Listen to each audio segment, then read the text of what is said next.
L'exercice 19, en deux parties. Nous devons comparer les réactions d'appui en A et B selon deux échelles presque semblables, mais qui ne proposent pas l'articulation en fait au même endroit. En A, nous avons l'échelle, le schéma comme tel. En B, le point B et le point A. En A se trouve l'articulation et en B, l'appui coulissant. Établissons les forces qui vont agir dans notre schéma.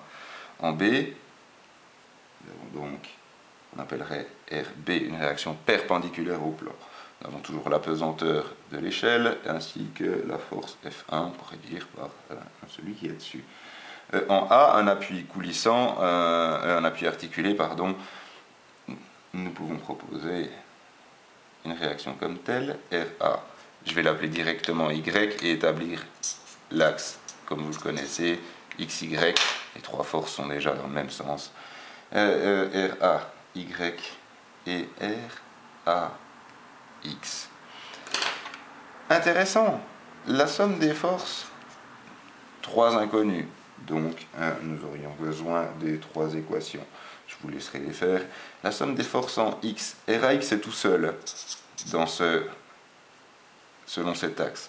Donc, RAX est forcément égal à 0. Cette force n'existe pas. Ensuite, nous pouvons appliquer la somme des forces en Y est égale à 0. Vous avez RB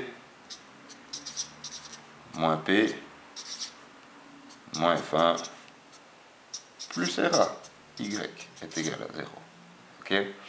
Et pour terminer, en 3, les sommes des moments de force. Je vais le placer au point B sur l'appui coulissant. J'aurais très bien pu le mettre au point A, mais ça m'est totalement égal pour la résolution. Je vais le placer au point B.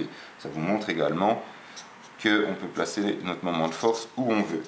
Au point B, la pesanteur dans le sens de l'axe. Donc, la pesanteur étant négatif. Fois sa distance. Alors attention, sa distance perpendiculaire. Soit vous prenez cette composante ici, et cette distance-là, pour qu'on soit perpendiculaire, soit vous déplacez P selon sa droite d'action, qui est là, et vous prenez sa distance perpendiculaire qui serait ici. Alors moi je vais l'appeler LP, mais LP c'est cela, d'accord ? Soit vous prenez la composante perpendiculaire de la force, soit vous prenez la distance perpendiculaire. À vous de voir ce que vous préférez. Pareil pour F1, elle est dans le sens des aiguilles d'une montre, donc en négatif. L1, ça sera pareil, ça sera cette distance là en bas. Et pour terminer, nous avons la composante RA, Y, qui ferait cette fois-ci tourner le système dans le sens inverse des aiguilles d'une montre. Donc le moment de force sera positif, RAY fois sa distance, que j'appellerai LA, est égale à 0. Voilà, pour l'application numérique, on regarde le corrigé. Le point B, nous avons le même genre d'échelle, sauf que l'articulation n'aime pas au même point. Cette fois-ci, l'articulation est en B, tandis que l'appui coulissant est en A. L'appui coulissant, on sait le faire, c'est bel et bien perpendiculaire au plan, donc RA sera comme ça. Nous avons toujours P, toujours F1, donc nous allons toujours choisir le même système d'axe, X, Y, et maintenant établir le système, les deux composantes de la réaction articulée. Je vous propose comme tel, RA, Y.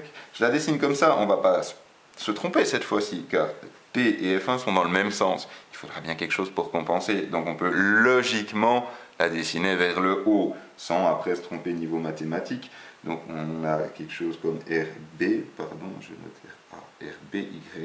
Et pour compenser également, avec un peu de logique, vu que RA est dans le sens inverse des Y, donc RB dans le sens inverse des X, pardon, RB sera forcément dans ce sens-là. Là, je ne peux pas me tromper. Il faut bien compenser les forces qu'on connaissait déjà. À partir de là, vous pouvez établir la somme des forces en X, la somme des forces en Y et le moment de force comme vous le souhaitez. Je peux vous le faire pour juste voir. La somme des forces en X est égale à 0.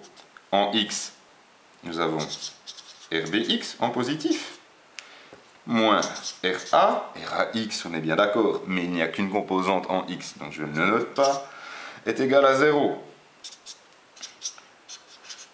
En Y, la somme des forces en Y, qu'est-ce que nous avons? RBY qui est positif, moins la pesanteur, moins F1 est égal à 0. Et en 3, les moments de force, donc la somme des moments de force est égale à 0. Je vais le placer sur cet exercice-là au point B, donc ici, pour, comme d'habitude, très logiquement déterminer l'autre inconnu, vu qu'on élimine deux inconnus. La somme des y en B est égale à 0. Donc en B, il nous reste que la pesanteur, fois sa distance, toujours LP. La pesanteur, toujours positive, donc plus, toujours dans le sens des axes, donc négative, excusez-moi, fois la distance LP. La F1 est également négatif, dans le sens des axes, donc moins L1, et RA est dans le sens opposé, donc positive. RA fois LA est égal à 0. Voilà votre système d'équations développé pour l'application numérique. Veuillez vous référer au corrigé.